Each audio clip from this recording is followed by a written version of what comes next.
जय श्री कृष्ण। श्रीमद् भगवद गीता अध्याय 2 श्लोक 40। नेहाभिक्रमनाशोऽस्ति प्रत्यवायो न विद्यते स्वल्पमप्यस्य धर्मस्य त्रायते महतो भयात्।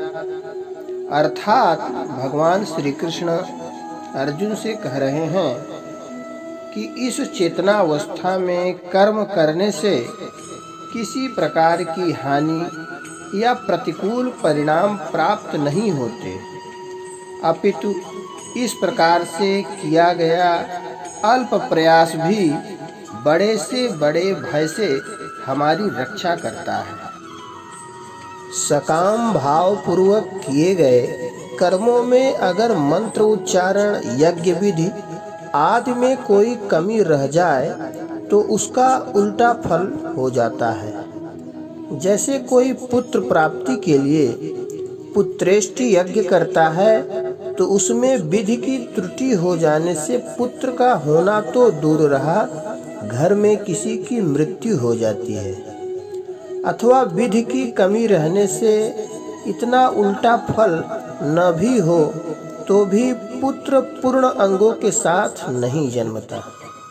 परंतु जो मनुष्य इस समबुद्धि को अपने अनुष्ठान में लाने का प्रयत्न करता है, उसके प्रयत्न का, अनुष्ठान का कभी भी उल्टा फल नहीं होता, कारण कि उसके अनुष्ठान में फल की इच्छा नहीं होती।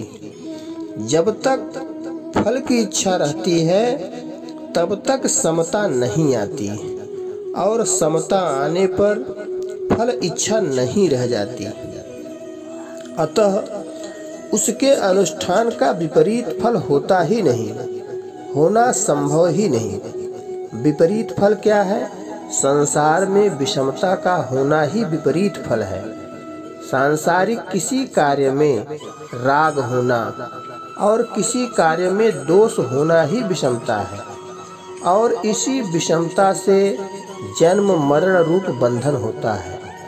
परंतु मनुष्य में जब समता आती है तब राग द्वेष नहीं रहते, और राग द्वेष के न रहने से विषमता नहीं रहती, तो फिर उसका विपरीत फल होने का कोई कारण ही नहीं है।